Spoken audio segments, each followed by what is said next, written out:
Well, hey there. Welcome to Why Easter Matters Q&A. My name's Jeff Brodie. I'm the lead pastor at Connexus Church, and we're really excited to have you joining us today. And you might be coming with a lot of questions about Easter. I don't know what your background is, but the thing that we all have in common is that we're in the midst of an unprecedented time. And I think that in the midst of this time, as we head into Easter weekend, it's almost a fresh opportunity for us to ask the question, why does Easter matter and why is it important to us? And so what I want you to do, I know some of you are logging in online, and I would love for you to get in the chat, whether on YouTube or Facebook. And we'd love to connect with you there. And throughout tonight, we're going to give you the opportunity to ask questions. So just drop your questions in there, and our panel is going to answer them. I'm really excited about the chance to connect. And even on YouTube, I see Aaron's here, Julian's here, Nicole's here. Great to see you. If you're on Facebook or if you're on YouTube, it's a great opportunity to share this with someone else as well. If you know someone that would really benefit from this. And as I go over on Facebook here, I know people are jumping in. I see Daniel's there. Good to see you, Daniel. An hour east of Ottawa. Thanks. Paula's jumping on. So great to see you. Jane, you're jumping on. Glad that you're with us. And we're excited about the opportunity to have this conversation. So invite you to share this. Invite you to invite people who you see on YouTube and drop the URL in your Instagram or just point people to it on the Connexus channel. We're excited to have this conversation as we head into the Easter season. And I've got some people who I'm excited to introduce to you. I see Scott's here, Ryan's here on Facebook, which is great. Good to see you, Ryan. And I see some of our staff here. Joseph's here. Great to see you from our Aurelia location. Olivia's with us. Great to see you. Tracy, Matt over on YouTube. Jess, great to see you. Anthony, welcome, guys. So glad to see you jumping on board. And really excited to have this conversation because I think as we head into the Easter season, it's really important for us to either discover for the first time or rediscover why Easter matters and why have Christians really had this tradition of celebrating, reflecting in the midst of the Easter season. And again, I think in a time where many of us are asking big questions, it's a great time to have that conversation. And so I want us to have the opportunity to get started. And I'm excited to introduce to you a friend of mine. And we're excited. I'm here in my living room, by the way. So it's great to be able to connect with everybody this way. Everyone else is in their living room as well.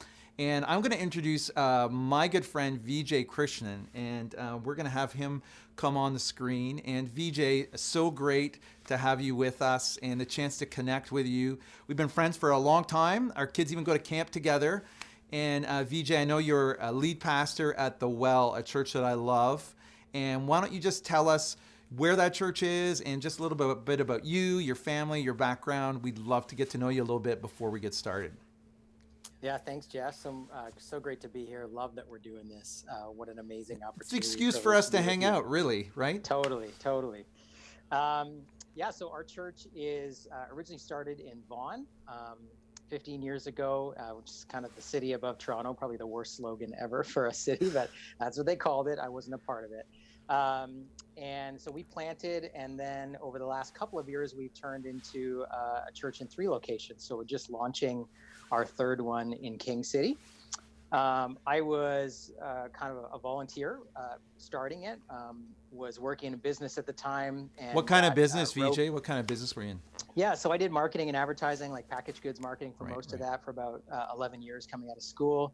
Got into the church. I mean, my background, it's funny because my father grew up as a Hindu Brahmin, if you know anything about Hinduism, sort of North India, caste system. And anyways, as a 17-year-old was sort of, as maybe 17-year-olds do, asking questions about his faith, and his parents really couldn't answer it. And he said he went to this night that he thought was going to be about the Christian religion. And he said, I was so taken by the person of Jesus and began exploring and reading and became a Jesus follower just shortly after that. But then was an engineer, IIT, MIT, And, so I grew up in the home, and then he became the pastor of our church after working as an engineer for 13 years. Wow. So I grew up in the That's home. quite a journey all the way from one all the way to the other. Totally. Asking And those questions and then moving all the way around the world, really. And a journey that I think a lot of people say, oh, people don't make that. You don't go from east to west from a religious standpoint. You don't go from left brain scientist, nuclear engineer to pastor. Right. And those are kind of the traditional ideas. And I've had good friends of mine who, are not followers of Jesus. They say, oh yeah, it kind of feels like you have to check your brain at the door to be a person of faith. And I understand why people say that, but that wasn't my experience growing up. So I'm in the home of, and going to a church of a guy who's from the East, understanding Eastern religion, but has now become a Jesus follower, was a left brain engineer, and now is a pastor. So he taught with a combination of both in a way that just kind of, I didn't think there was any sort of false or dichotomy between being a person of faith and being a person of reason. Right. He was someone who asked a lot of questions, kind of challenged me to think for myself. So that was sort of my upbringing. Why do you think he thought those things were mutual? Why do you think people think those things are mutually exclusive? Yeah, it's a good question. I think, some people come by it honestly. I think sometimes the home you grew up in is kind of what you know. And maybe there are periods of church history or sometimes just what gets caricatured at times in the media about, well, it's all about like faith. It means blind faith, which I don't think actually those two things are the same thing. And that, and somehow science disproved, we believed in God until we got science, and that science explained to us the things that God, the God of the gaps kind of thing. Right. And I think just knowing various people of faith who are also, well educated and well regarded in their disciplines of law or science, or like my father, I just didn't have that paradigm. But I understand where people come from. That, and sometimes unfortunately there is sort of I think even members of the Christian faith or religion have come off as anti-intellectual or anti-science, that somehow science is an enemy, which I never felt that. So anyways, that didn't exist in me, right? So it's part of my journey, I guess, growing up. And it's almost interesting how we love, like, polar opposite things help us to compartmentalize in our minds sometimes. Sure, it's simpler. It's simpler for us. Yeah. Yeah. So you grew up with your dad that way, and then your dad on that journey, he's pastoring this church, you're in marketing, and then kind of what happens from there? How do you end up where you are today? Yeah, so interesting. I mean, I loved what I did. I loved marketing, but I think I came across person after person, that I really enjoyed hanging out with in my work, who had walked away, I felt, from a Jesus they had never met. Because of the church or because of religion or because of what they saw in their home. And, I just thought, man, if that's not the Jesus I know. And even when they would describe it, they wouldn't talk about Jesus. They would talk about church, or they would talk about religion, and they would talk about those kind of things. Interesting. So it kind of wrecked me a little bit inside, because I thought, okay, maybe not everyone's going to love Jesus. Obviously, some people killed him, so that's going to happen. Right. But I just thought that wasn't my experience. In fact, the church was a pathway to God for me. It helped me learn how to lead. It helped me discover who I am, and helped me ultimately connect with God. So then I'm a part of this young fledgling church as a volunteer, and I'm like, man, what if we could start a church where the people I work with and whatever would actually want to be there and could come and find God. Authenticity, sure, like messed up people like me, like them, we're all in the same boat. But so that was just stirring in me. And then our planting pastor said to me one day, hey, I think it's time for you to move on. He was sort of an entrepreneur. He was done taking that hill. And it was a no-brainer. I just was so sucked in. I thought, if I could be a part of shaping some kind of environment where people could actually encounter Jesus for who he is in a community that's not perfect but authentic, where they feel like they can be themselves, where their mind and their heart could be engaged. So I'm kind of ruined for anything else. Right. But yeah, that's sort of my story. So that's been the last 11 years. Funny, in a lot of ways, why you and I have connected, because we sort of share a similar passion in that way, which has been really fun. Tell us a little bit about, just in this whole situation of crisis and COVID-19, we're going to get into the topic at hand here in a second, but what's life been like for you? How have you been kind of coping in the midst of that? Yeah, I think like a lot of people, it's a disorienting time. And I find just in interacting with people in my circle, my family, my kids, people in our congregation, one of the questions a lot is, well, what is God doing? And I think I'm just slow to try to answer that question because I don't know what God is doing. Right. And I think I don't want to be quick to say, oh, God must be doing this. There's even some, unfortunately, who would either directly or indirectly sort of intimate that God has caused this thing. And I just don't, I'm sort of trying to say, hey, well, the one thing I know about God is what is maybe an obstacle for us isn't for him, and that he can be at work in this. And certainly Jesus himself is someone, this whole weekend is actually about the suffering of Jesus and how somehow through suffering, life came in as a result. Right. So that's kind of one sort of idea that I cling to in the midst of a lot of things that I can't explain and can't understand. So even approaching Easter, it's been good for me to just go over that and say, hey, we don't actually have all of the answers, but we do know that God knows what it's like to suffer with us. God in our shoes. Right. And that to me is so beautiful about Jesus and about his story. So tell me, outside of kind of COVID-19 world, Christians have been celebrating and reflecting through the Easter weekend for thousands of years. And I would love to hear from you. Just share with us, why is that? I mean, what is so meaningful about it that people would have done this for a couple thousand years? I mean, what is about Easter that's just so important to the Christian faith? Yeah, I think I was reading a book today, and the author was just noting how Easter came about overnight. It wasn't something that sort of grew out of a tradition or something. It actually traces back not through tradition, but through history and through actually one event that where on one day there was no church and the next day there was. Right. On one day there was hopelessness, at the death of Jesus, who this group of people had come to believe this is God in a bod. This is what we've been waiting for. And then he died, and it was like, yeah, I guess Rome is still, has the final say. And then 3 days later, people start saying, we've seen him, they're eyewitnesses. And there's this movement that overnight explodes.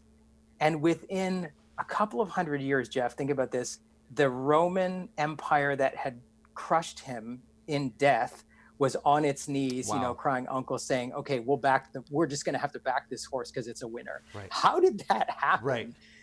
And then it's just happened, for 2,000 years since then. So it really, I think for Christians, realizing there would be they didn't, Andy Stanley's famous for saying they didn't have faith at the beginning. They had an event that changed their lives. We have faith now because we weren't eyewitnesses, but the eyewitnesses didn't have to have faith. Right, they saw it firsthand. We saw him die, and then we had breakfast with him, so we just now have believed. And so we carry on the trajectory of those who, by faith in what happened historically, realized, and not just, in loving memory of, no, this has now changed us. Right. Like, this changes my life.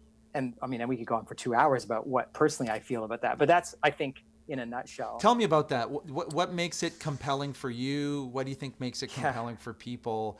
A Jesus that walked the earth 2,000 years ago. I think, we talk about this time, and I know there's so much going on about COVID, but what's been interesting for me to realize is, man, a lot of the other things that I look to kind of feel a sense of stability are shaking right now. Whether it's, I'm going to have a job. Well, maybe I won't. My identity is whatever title you have in the work that you do. Loved ones around me. Well, the risk, I've never been a hand washer, frequent, fear about all that. And now I'm I'm telling, don't touch, so that's being shaken.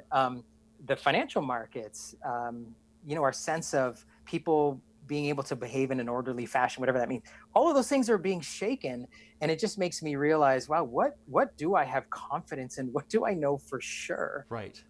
And so I think just knowing that for 2,000 years, in every culture and every corner of the globe, there's been more songs written about this man, Jesus, in every language. No culture or country has the corner on him. He has transcended, in a sense, every crisis, every culture, every period of history. Right. And yet the things we claim and say about him and sing about him are the same things they did 2,000 years ago. And I think, well, that's pretty constant. That's pretty stable. So I think just personally, from an experiential standpoint, we talked about the history part, the intellectual side, but from an empirical experiential side, that just gives me a lot of peace in the midst of chaos. And I think the resurrection says, hey, you know what? The cross or death is not the end. Right. And I think that's, to be honest, like those are the things we fear. We literally fear dying in a time like this. And knowing that, saying even that there's light beyond that. So that's just my personal experience. But I think in terms of peace through storms, but also hope beyond tomorrow, because this is one of those seasons where you can't say, well, we know in a couple months we just don't. Yeah, we don't know. Our hope actually has to be far further fixed than even a year or two. So that's what's been helpful for me. Something that's transcended time. I love it. I mean, I just think there is so much hope there that we have. So I'm so excited that we get to introduce you today. And Vijay is going to be on a panel in a moment with Carey Nieuwhof. So I'm going to take a moment and introduce Carey to those of you who don't know him. And Vijay will give him the toughest question and see if he can answer it. So I'm going to bring Carey on here and see if I can figure this out. There he is. Hey, Jeff. Hey, Carey. How are you? Doing great. Good. Thanks so much for doing this. I appreciate you making the time. Of course. Yeah. Now, great to be with our church. Now, Vijay came all the way from Vaughan. You're coming all the way, for people who don't know, from? Oro-Medonte, right, where I've lived for 25 years. Yeah. Love it. So all you Oro people, woohoo, coming to you live from my basement. Now, Carey is the founder of Connexus Church, a good friend of mine, really an anchor really here in the community of ministry. For how many years have you been doing ministry in this area, Carey? Yeah, 25 years this month, actually. Yeah. Wow. Saying that out loud, it was a quarter century ago. Unbelievable. We moved up in 95. Well, I think unbelievable. So many lives changed because of your ministry. And for people who don't know you, I know there are people who are tuning in from outside of this area. Just tell us a little bit, outside of being the founder of our church, what else do you do? Well, I'm a husband and dad. So Tony and I have been married for almost 3 decades. It'll be 30 years next month. So we met in law school. We're both Osgood graduates, but ended up, grew up in a Christian home. My parents attend Connexus, which is awesome. They're probably watching tonight. So do some of the rest of my family. And, grew up in a Christian home. My parents had kind of an evangelical conversion revival when I was about 10. And really had a faith as a teenager, but, as typical in my late teens, kind of wavered a bit. Came back in my early 20s, largely because what Vijay was saying, I wasn't sure the Christian faith stood up intellectually, but the more I explored it, the more I became convinced it really does. Had no intention of going into ministry, wanted to be a lawyer since I was a kid, went to law school. In the middle of law school, not only met my future wife, but had really a call to ministry experience. Finished law, worked for a year in downtown Toronto, did the whole bar ads thing, got called to the bar, and then resigned and went straight into seminary. So it was in the middle of seminary that I wasn't thinking I would be a pastor, because I don't have typical pastoral gifts. Right. And I thought it's just not going to work. But we thought, well, let's give it a try. And we found these 3 little churches in Oro between Barrie and Orillia that agreed to take us on, and here we are 25 years later, and that became Connexus. So that's the thumbnail. Wow, unbelievable. Well, great to hang out this way. And I know in the midst of COVID-19, I miss the fact that we just get, we don't get to hang out together the way we would normally hang out. But yeah, we couldn't even high five each other on Sunday when we were doing the service. That's right. That's right. We just had to wave. I could see you from 7 feet away. That's right. Wave across the room. But Carey, just share with people a little bit about what does this season of COVID-19, this unprecedented time, what does it like? It kind of look like for you personally these days? Yeah, well, it's disruptive for everybody. And it's been, I'm concerned for my parents, for Tony's parents, all of whom attend Connexus, and for a lot of friends and family. We have really close personal friends who attend the church whose dad was intubated and whose mom is potentially COVID. And so, a lot of friends who are in healthcare from our Orillia campus. So it's very personal, very fast. And even a month ago, we had a woman, a friend who speaks globally, Danielle Strickland, over for dinner. And, she had just come back from Germany. And you hear about this COVID thing, and she's at our house for dinner. And she said, yeah, like someone at this summit she spoke at tested positive. And that was the weekend we found out that Craig Rochelle, who's someone I know, and from Life Church, that he was actually in quarantine. That wasn't public yet. He shared it later. And it's like, because usually you hear these stories in the news, right? And it's like, okay, it's over there, like Ebola is over there, or swine flu is over there. But I'm like, even in February, this was starting to close in. And so it's become very personal on the local level, very personal. I network with a lot of church leaders, very personal that way. And then obviously it's just as, you and I remember some of our phone calls in the first days that this started to break, and you're like, hey, you've led through crises before, right? You led through 9/11. Give me the manual. Give me the manual. Give me the manual. I'm like, well, first of all, I don't remember. And secondly, I think this is worse. And, here we are a month into it. And yeah, it's demonstrably people, if we're all around, if Jesus hasn't come back in 1,000 years and there's humans on the earth, they will talk about this moment in history class. Right. So it's one of those unprecedented moments. And the definition of a crisis is nobody really knows what to do. So needless to say, I do a lot of speaking in Connexus and a lot of speaking out of Connexus. There will be no jumping on airplanes for indefinitely. Right. So it's been, Tony and I, we were supposed to spend our 30th in England. Well, no, we'll spend it in our backyard. That'll be just great. Right. So lots of disruption and, but honestly, Jeff, this is weird and it might sound too early, but I always wondered, because you read the Bible and I have a degree in history and you read about all these calamities and you're like, I wonder how I'd actually respond. And weirdly, I'm probably more grateful.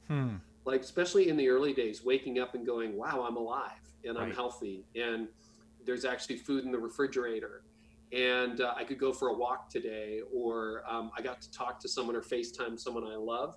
Like, it's really weird, but it's kind of increased my gratitude, which is, if you know me well, as you do, that's a bit of a surprise. Rather than me complaining about what I don't get to do, I'm focused on what I actually get to do. So that's a little bit about the personal impact. Yeah, it's interesting. I was writing a letter to our compassion child last week, and I thought, man, like, this child doesn't have potentially the luxury of self-isolation. If COVID hits there's not really a lot of places to isolate to. Well, you and I have been in those houses. I mean, we know. Yeah. It's a lot to be grateful for. Well, Carrie, talk to me about, I've got sort of a tough kind of, we would call them apologetics question around Easter that I'm going to give you in a moment. And don't forget, if you're watching online, put your questions in the comments in the chat, and we're going to ask those. But Carrie, just to put you on the spot, I didn't give you this question ahead of time, but what do you think Easter says into the situation that we're in the midst of right now? Oh, I think it's a central message. One of the great questions to ask right now is, where is God in all this? And it's been asked a little bit. I think people are still in shock, trying to figure out what's happening and how they're going to get groceries, and, millions of people unemployed and devastating economic loss. So I think we're all kind of in shock, but a few times people have asked the question, like, where is God in the midst of this? And I think that's a great question that I think the scripture answers over and over again, because this is the story of scripture. Like, we're a pretty affluent culture. And even, let's say you don't make a lot of money, even below the average for Simcoe County, globally speaking and historically speaking, you're still some of the most rich people that have ever walked the face of the planet. And we forget that because we think about what we don't have, not what we have. But we also live in a culture where we can kind of create our own success. And for the first time, most of us in our lives are vulnerable to forces that are not fully within our control. And even the most successful people health is a great leveler. And, in Jesus' day, when he walked around and said, blessed are the poor, most of the people he was talking to were poor. And, we did the story of the Israelites at the Red Sea. I mean, that popped. I've read that story 100 times, maybe more. that pops in a way in this moment. And then when you look at Good Friday, which we're heading into, and Easter Sunday, it's a story of death. And you're standing at the foot of the cross and you followed this man that you think possibly is God, and he's dead. I mean, you're thinking, well, this is over. And I know Jesus said, one day I'll rise again, but it's like, no, dead people stay dead. That's just how it works. Like, I'm a realist. That's when you die and they pulled his body off and they put him in a tomb and there's no pulse and there's blood, he's dead. And Sunday's the big surprise. And Sunday is like, are you kidding me? And as Vijay said, you know, we're people who are witness to an event, in our case, vicariously, but God is someone who brings life out of death. God is someone who brings resurrection out of a cross. And so there's definitely, you know, the world has the tinge of death to it right now. But I think ultimately God has won the victory. And I'm not saying the economy is going to bounce back in 10 minutes or anything like that, but I am saying we can trust him. And there is so much evidence that we can trust him in the midst of this. So I think I've heard of some churches, Jeff, and I'm glad we're not doing this, who are postponing Easter until they get together face to face. It's like, we need Easter right now. Right. Like, more than ever. Right now, we need Easter. So don't put that off till the summer or the fall. Like, we need Easter right now. If you want to celebrate it again, great. Do it when you get back together again. Now, Carrie, there's a question that we often get, and I would love for you to tackle it, that has to do with Easter. People say, okay, if Jesus historically did live, how do I know he really rose from the dead? Like, how do we know it wasn't some magic trick or some conspiracy? It's a common question that I might hear. I'd love to hear your take on it. Yeah, I mean, that is such a layered question. We could spend the rest of our broadcast tonight answering that question in different layers, but we won't. I'll give you the 2-minute version. Right. First of all, the whole idea that someone made up the story. If you're going to make up a story, that's a terrible story to make up, and you would not make it up that way. First of all, you have women who are witnessing the resurrection. So we're still talking about gender equality in our day. Rewind the tape 2,000 years. Women were not allowed to own property. They were not allowed to bear witness in court. They had very few legal rights. So if you're looking for, oh, we got to make up this story, you would not select women as the first witnesses of the resurrection, because it's an implausible plot line. It would, yeah, I don't know what a good analogy would be, but like, if you're trying to convince first century people about that. Secondly, let's say the disciples made this up. All right, what did they have to gain for it? They all end up dying. They kind of look like idiots in the gospel, like they don't get anything and they're always getting it wrong. So why are you going to tell the story about yourself that way? If you're writing your own biography, there's some parts you're going to leave out that you're like, I look really dumb. So there's the implausibility of the story. Secondly, multiple attestations. So we don't have one account of the resurrection. We have 4 gospels. That actually don't agree on all the details. If you look at it, it's slightly different. And some people say, see, it's made up. Actually, that probably goes the other way toward the truth of the document, in that if you read the Globe, the Star, and the Sun, or you're watching CTV and CBC, you'll see one event reported in slightly different ways from different perspectives. If you have 2 people who witness a car accident and the police officer goes to get the testimony, you're going to hear slight variations. I think he came to a full stop. No, he didn't come to a full stop. If everyone says exactly the same thing in exactly the same way, you're pretty sure there was a conspiracy. So I think, and then all the disciples ended up giving up their life. Like, what do they have to gain from this? Nothing, other than it's true. And there are dozens, hundreds of witnesses. I mean, first the 12, first the women, then the 11, Judas was gone.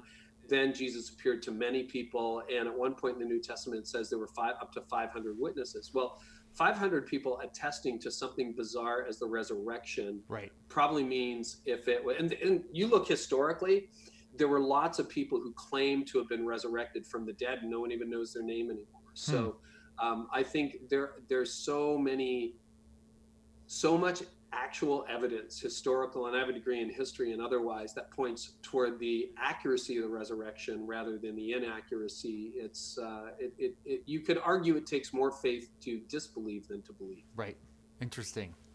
Okay, we're going to open it up for questions. I'm going to bring Vijay back, assuming I can figure this out. Let's be honest. You got it. See if I can figure out. Here we go, gallery. And Andy Walker, he's hanging out with us. He's going to share some music in a minute. So Andy's going to sit tight. Jen's here to help us with questions that we've got. So Jen, what questions? Jen. This is Jen Conrad and Andy Walker, who you're going to hear from in a moment. Jen, thanks for being with us. What kind of questions do you have for us there? Yeah, there's been some great ones in the chat. So thanks everybody for posting them there. Keep adding more if you have more. The first one, and you guys kind of touched on this, comes from Jennifer over on YouTube. And it says, how can we rely on the story of the resurrection? People say they saw Elvis after his death, which I would not rely upon, is what she says. So how can we actually trust the story of Jesus? Okay, since Carrie, you were kind of tackling that one, I'll throw that one to you. Yeah, I want to see what Vijay has to say. Okay, we'll let Vijay try it. Yeah, you took all my good stuff. No. One way that I had it explained that was really helpful to me is if you take, let's say you take the story of Jesus and the church, and we've got 2,000 years of history now. Okay, so there's a couple of billion people around the world that call him Savior and Lord, going to be gathering this weekend. Okay, so you take that, let's say it like expanded over time, right? And you look back at the timeline. If you pluck the resurrection out of the timeline and say it didn't happen, you have no way to explain everything that happened after it. Because before it, the disciples were hiding, like Carrie said, they thought he was the Messiah, and then he was killed. And what historians will tell you is there were lots of people at that time that claimed to be the Messiah. It always ended when they got killed, because the Jewish understanding never saw resurrection as a part of what Messiah would do.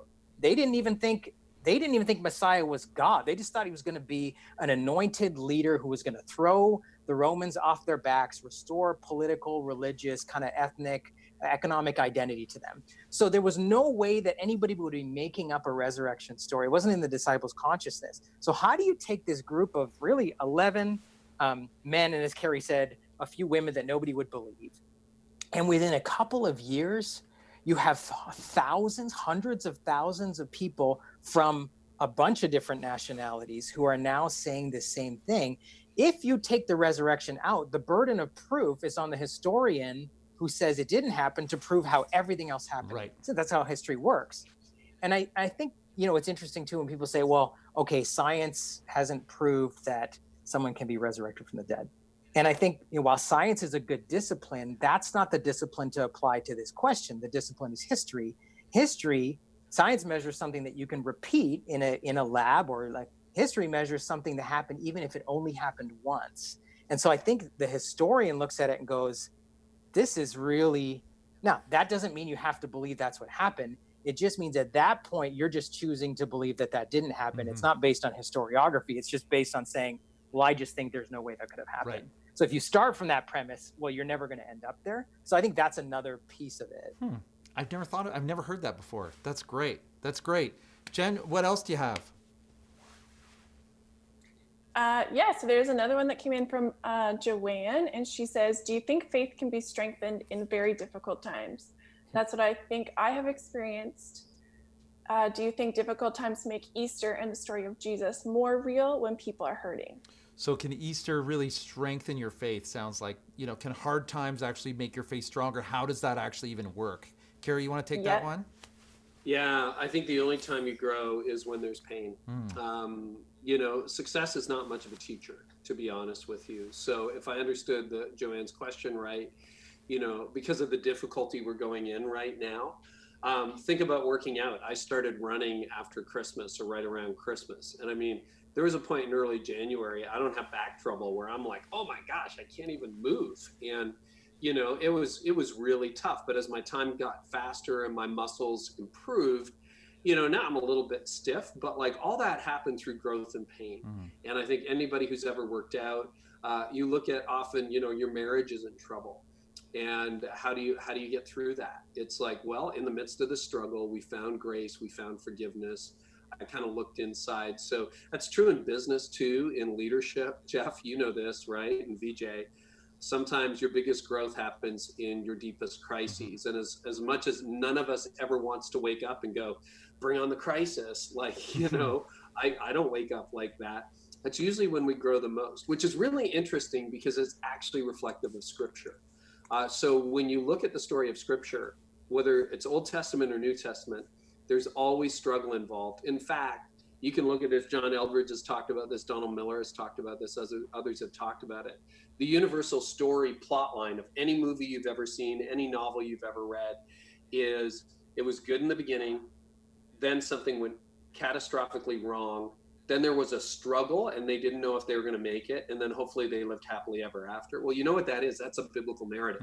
It's the Garden of Eden, it's the fall, it's the struggle, it's Revelation 22, and God restores all things. And we keep playing out that story, perhaps because it's the story. So absolutely, that's why I think, thank goodness, bring on Easter. We need it right now. This is our story. Yeah, it's funny too how it's that dichotomy of, man, I try to avoid suffering, but when it happens, I admit that I do grow in the midst of it. You know, it's funny. Yeah, and I wouldn't wish it on my worst enemy, right. And I wouldn't wish it on me, you know, but I grow through it. Right. Great. That's a great one. Okay, Jen, what else do you have there? Besides jokes about how I look like Anderson Cooper. Somebody's already texted me. Don't share my text with people. In here. This one came from Sage on Facebook, and she asked, can you believe in Jesus but not believe in the resurrection? Oh, that's interesting. Vijay, what are your thoughts on that one? Well, I think believing in Jesus is a great starting point as a historical figure. You know, I think just sort of saying, okay, we have these accounts about him. My mind goes to something Timothy Keller, the pastor and an author in New York City, said once that just, I thought, oh, that's really good. He said, if you take the list of the top 10 most influential people in the world,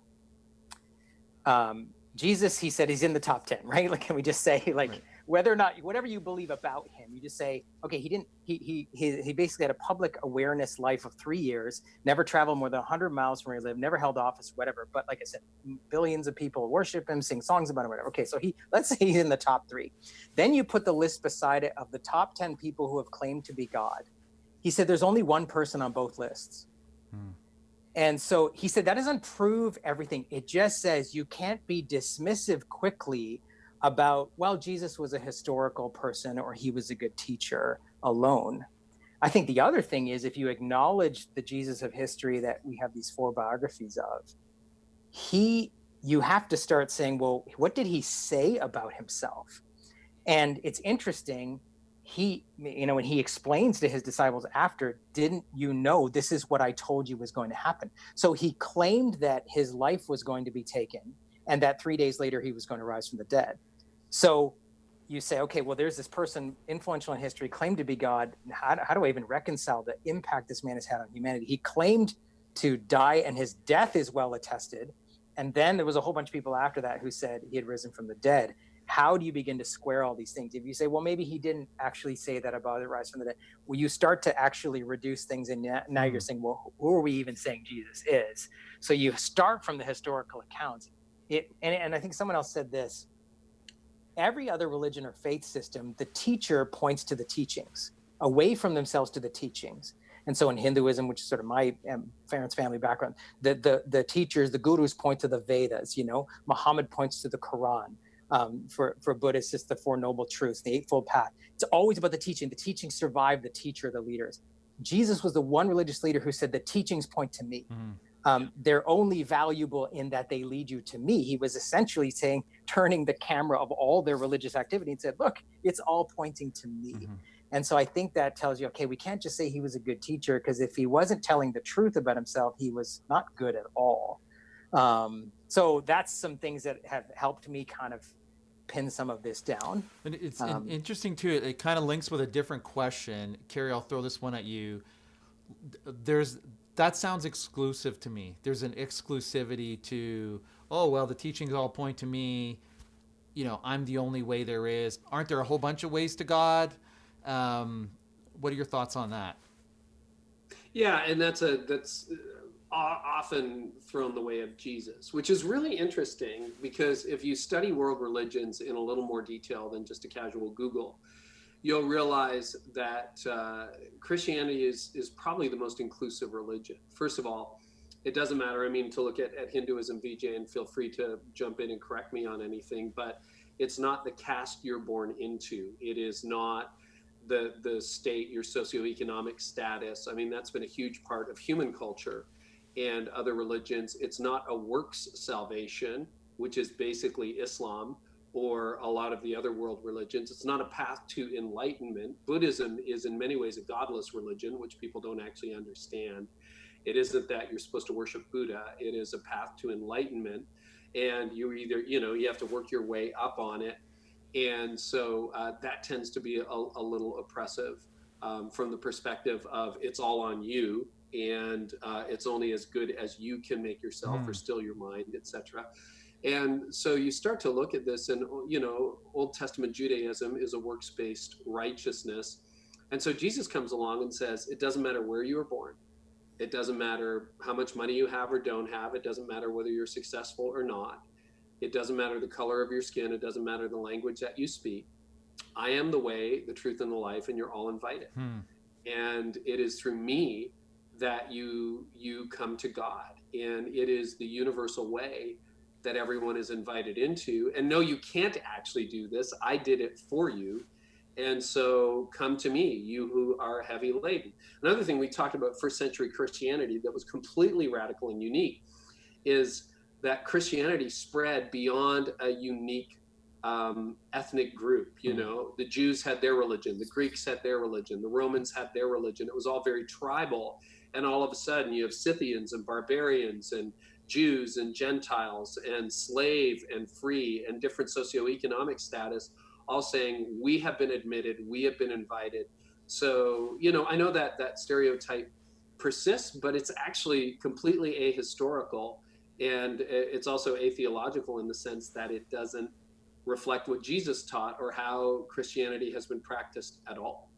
That's great. Thank you. Thanks, guys. Jen, you got another one there? Yeah, so this one came I see from tons on pouring in, Facebook. it looks like. So. There are a lot of questions, so I'm just trying to sort through. One is from Daniel on Facebook. He says, one of my favorite hymns is How Deep the Father's Love. In the hymn, it says the Father turns his face away. I've always wondered, did he really? And why would he have done that? All right, well, we're taking turns right now, so I'll throw it to you, Vijay. Oh, all right, Carrie, you're the last one. Yeah. Exciting. I think it is one of the points of greatest mystery in the crucifixion story, because the Christian claim is that God is one, in three persons, Father, Son, Spirit. So the idea of how God could even be separate from himself, I think, is one. There are much more intelligent people than me and many trees that have been raised to the ground, writings about that. And so then even on the cross, Jesus being forsaken, I think the one thing that we can be sure of is that the whole concept of Jesus being a death in our place, and that what we receive from God because Jesus was cast out. So he was kind of cast out. They said he was crucified outside the city. It was a curse to be hung on a Roman cross. And all of these things that were on Jesus were taken upon himself, so that we actually received what he had with God, which was adoption as a son, like we get adoption as children. Mm-hmm. The other thing, is the resurrection was God proving the faithfulness of Jesus and his love for the Son. So even if there was this sort of moment of Jesus being by himself and abandoned, there was a vindication that came after. The other thing I think that's so important is the scriptures say that because he suffered like us, he is able to identify with us in all of our sufferings.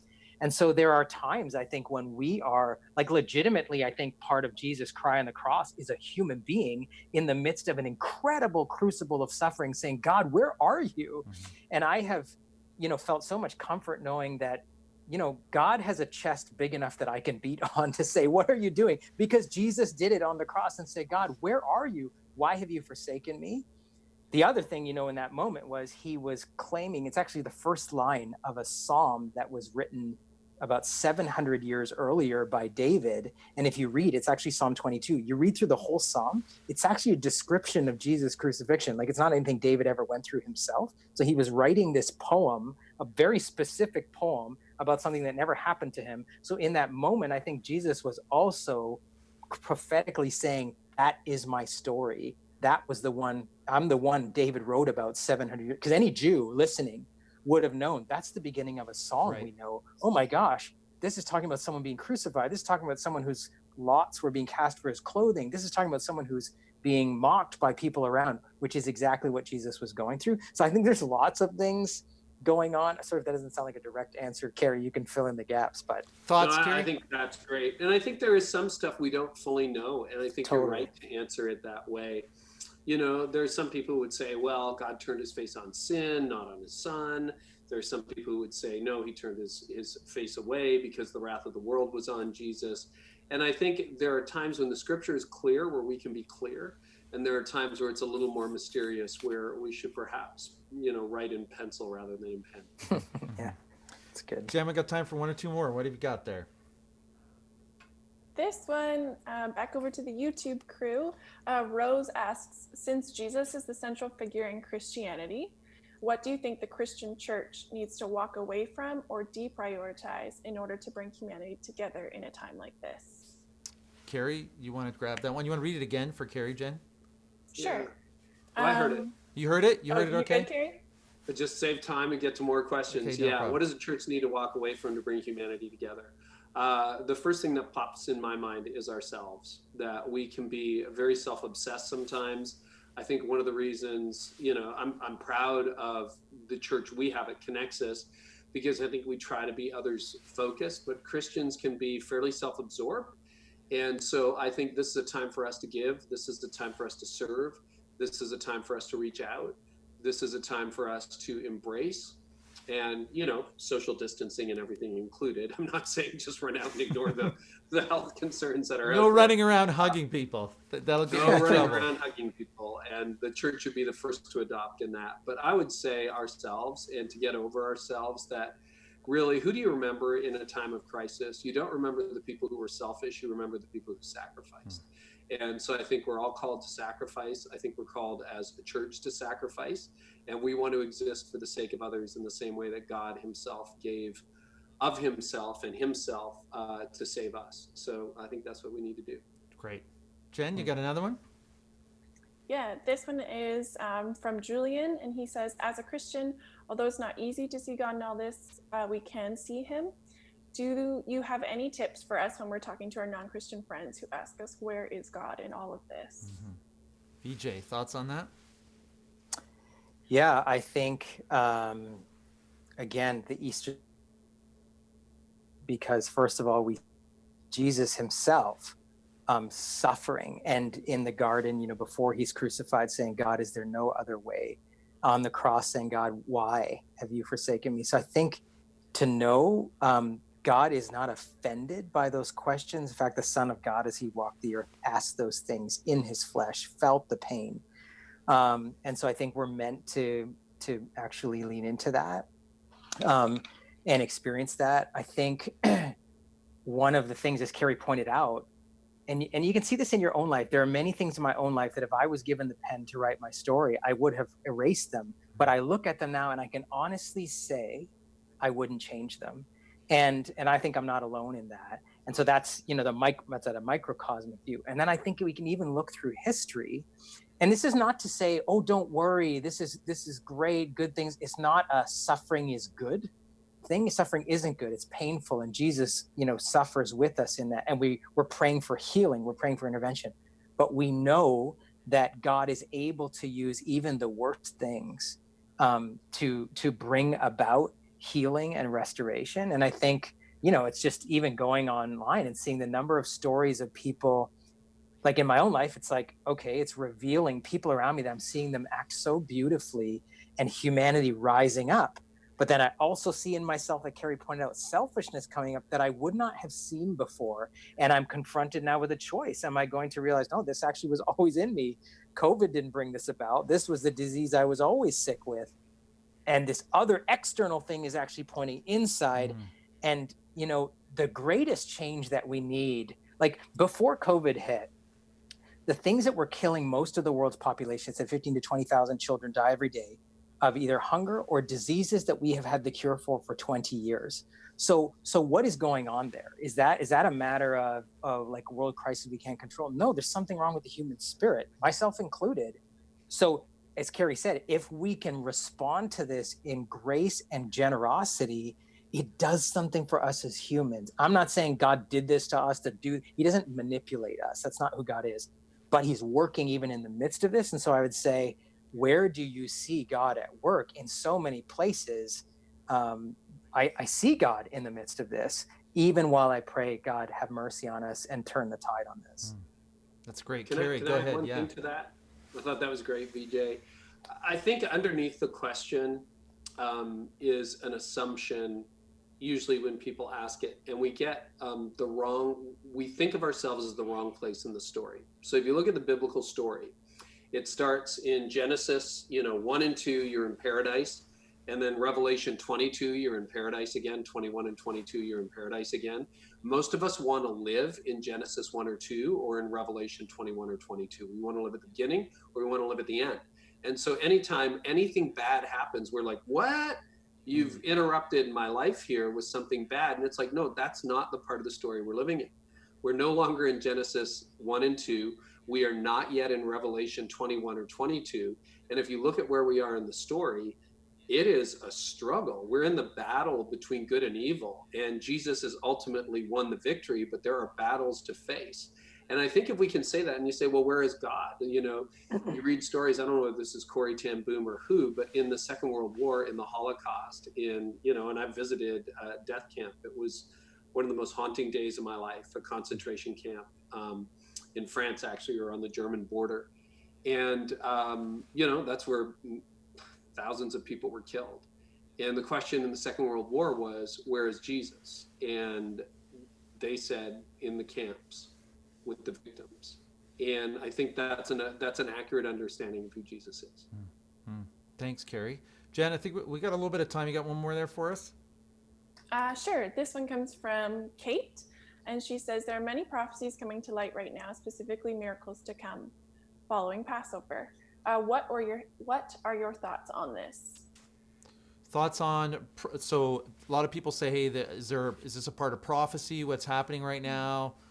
Vijay, do you have thoughts on that? And then Carrie, I'm going to throw it to you too, that as our last one.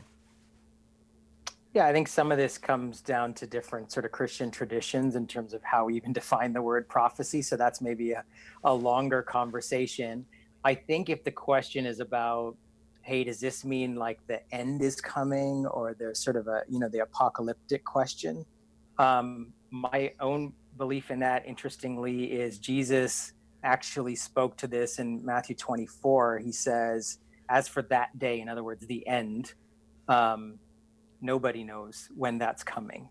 And as Carrie said, I think I've seen people who can spend a lot of time losing themselves in trying to interpret scripture like a code book, Revelation, especially as a piece of apocalyptic literature, because it's the only piece of apocalyptic literature in scripture, we kind of read it like it's history or something else, and it's a genre totally, and then you can lose there's so many books written on it.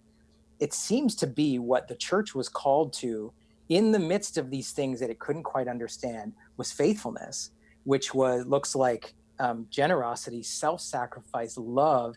And what Jesus basically said to us, hey, calamity and suffering aren't an obstacle for you living out this new way of following God in this kingdom I've given you. The kingdom can start now. It doesn't need to wait till heaven someday, one day. It begins now, even in the midst of that. So I'm just wary of a lot of time spent thinking about and talking about that, rather than saying, what does it mean to represent Jesus now in this day and this time? Because I would suggest to you that what the world needs now is not us explaining how this connects to a broader narrative of biblical prophecy. What it needs to know is, where would Jesus be, to Carrie's story about the Nazi death camps? Right there, right with you.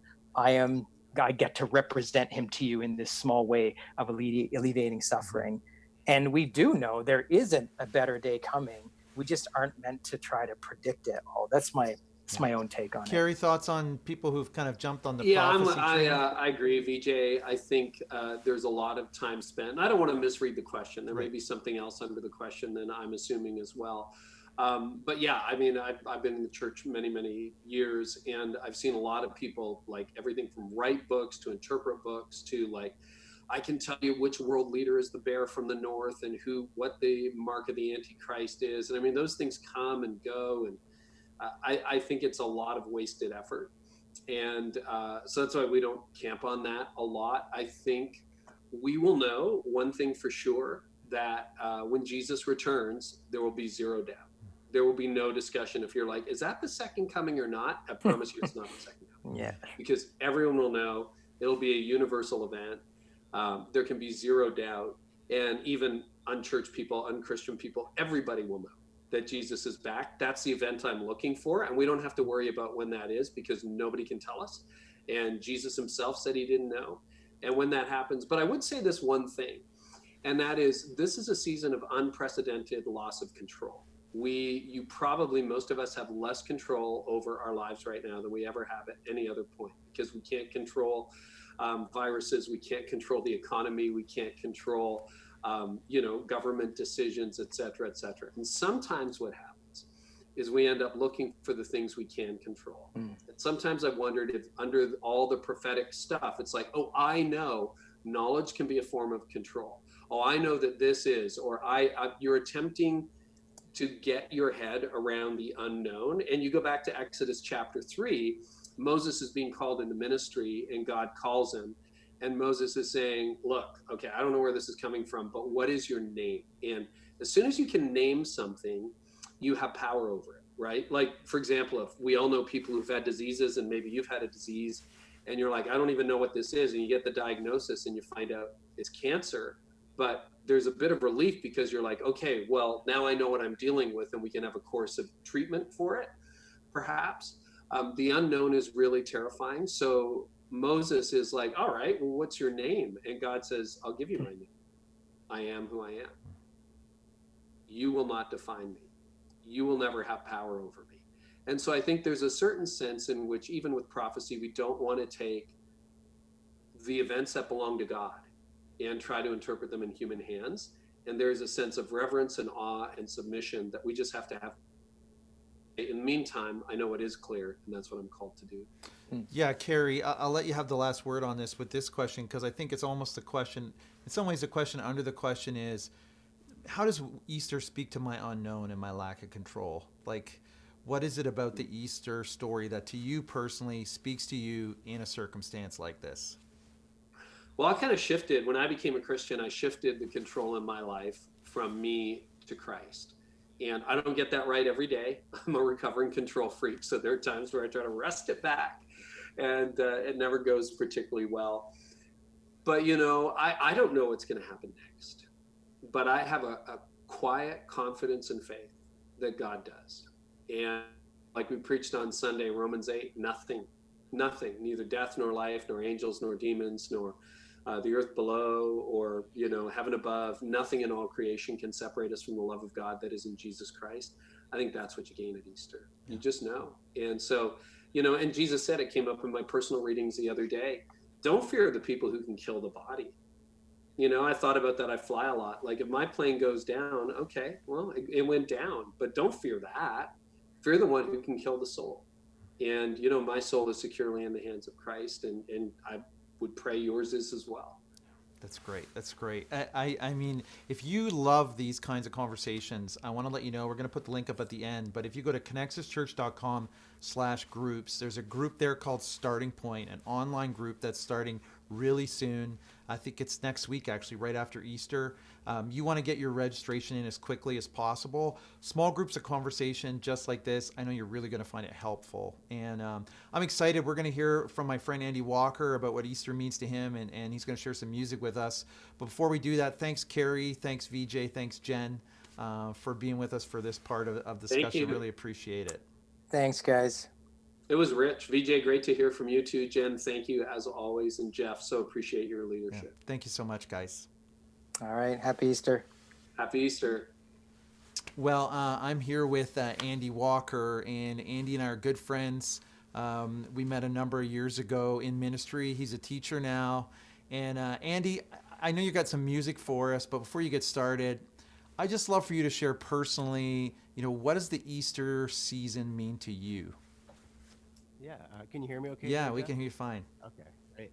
Well, I was thinking about that, and I think for me, it really is a time of refocusing and just focusing on Jesus and the fact that He's the cornerstone of my faith, and just He's the ultimate expression of love, and that's the ultimate expression of God's love for us, for me, but also the ultimate expression of how we're to love other people. He showed us that He even loved us to the point of dying on a cross for us, and that really hits home to me this time of year as we kind of refocus and we look to the story of His death and resurrection, I can't imagine my life without Jesus in my life. He's my direction. He's my Savior, and He's my Lord, and that's really what Easter is for me. It's this story of hope that I have because of Jesus. Yeah. That's great. And I mean, I know it's personal for you, and I've seen it in your own life, and I love how you use music to express some of that. I know you've got a one or two songs prepped. Do you want to just kind of tell us what one of them is, and then we can hear it from you, just what it's about? Sure. Well, the first one I picked is it's a song called Jerusalem by City of Light, and it's probably my favorite song around Easter that we do, and it's not super popular necessarily, but it really tells the story of Jesus, just his road to the crucifixion, but then at the end, the story of hope when He is risen again. And there's a line in this that whenever I sing it, I almost can't get through it, so I hope I can. But it says, we're amongst friends here, don't worry, we're amongst friends. So just the first verse says, such a frail and lonely man holding up the heavy cross, see Him walking in Jerusalem on the road to save us. And just this imagery of Jesus on this journey to save us because of His love for us. So love it. Just hits home. Yeah, so. Let's hear it. Okay. You guys hear my guitar, all right? Yeah.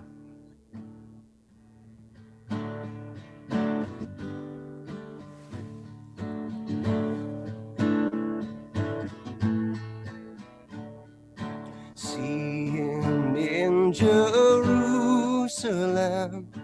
walking where the crowds are. Once these streets said song to Him, now they cry for murder. Such a frail and lonely man, holding up the heavy cross, see Him walking in Jerusalem on the road to save us.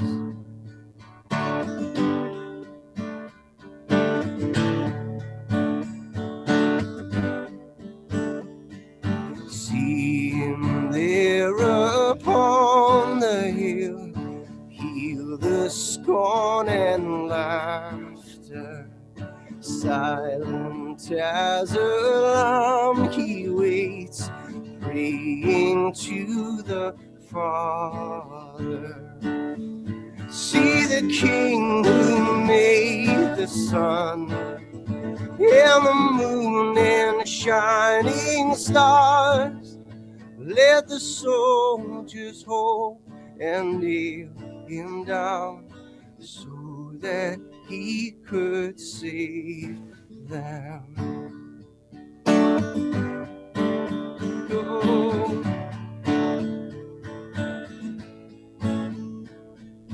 See Him there upon the cross,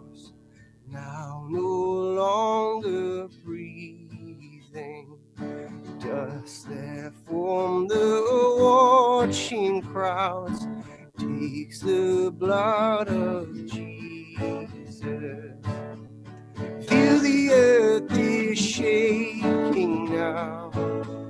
See the veil is split in two, and he stood before the wrath of God, sealing sinners with his blood.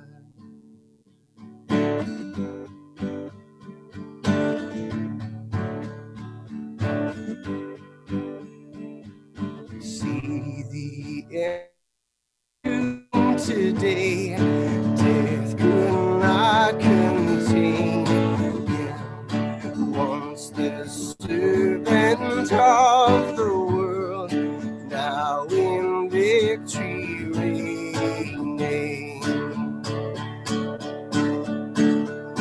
Lift your voices to the one who is seated on the throne. See him in the new Jerusalem. Praise the one who saved us. Lift your voices to the one who is seated on the throne. See him in the new Jerusalem. Praise the one who saved us. Praise the one who saved us.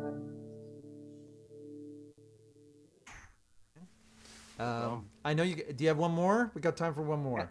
Yeah, I got one more. All right, Frank. we'll close it with. Well, tell us a little bit about it, and this will be our last one. This is kind of a new one that that I've been learning, called Graves to Gardens, and I think it's pretty timely, just in kind of the the difficult times that we're in, and just this idea of how can we find hope in our circumstances, and if we look to the cross, how that we could find hope in when it seemed like hope wasn't there. Jesus was risen, and in the end there's hope for us. And so this talks about turning our mourning, our suffering into dancing, turning ashes into beauty, graves into gardens. And so I just this will be my last one. Yeah, thanks, Andy.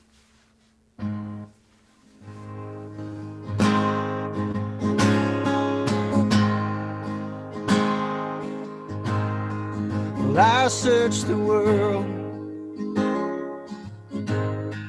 but it couldn't fail me. Man's empty praise, treasures that fade, are never enough. Then you came along, put me back together. Every desire is now satisfied here in your love. Oh, there's nothing better than you. There is nothing better than you. No, there's nothing is better than you.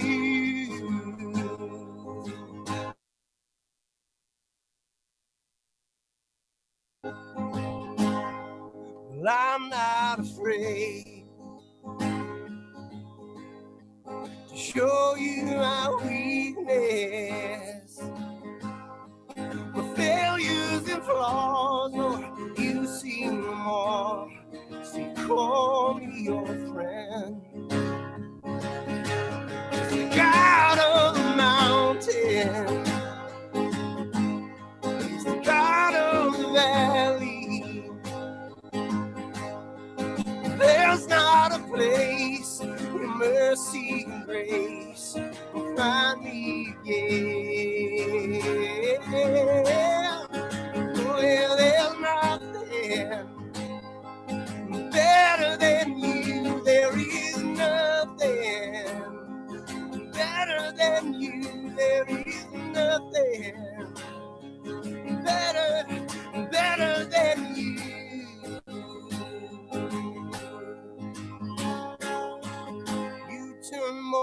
into dancing. You give beauty to ashes.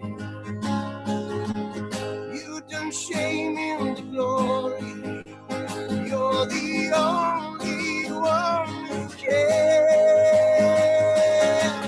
You turn mourning into dancing. You give beauty for ashes. You turn shame into glory. You're the only one who cares. Lord, you turn grace into goddess. You turn bones into army. You turn seas into highways. You're the only one who cares. No, there's nothing better than you. There is nothing better than you. Lord, there's nothing. Nothing is better than you.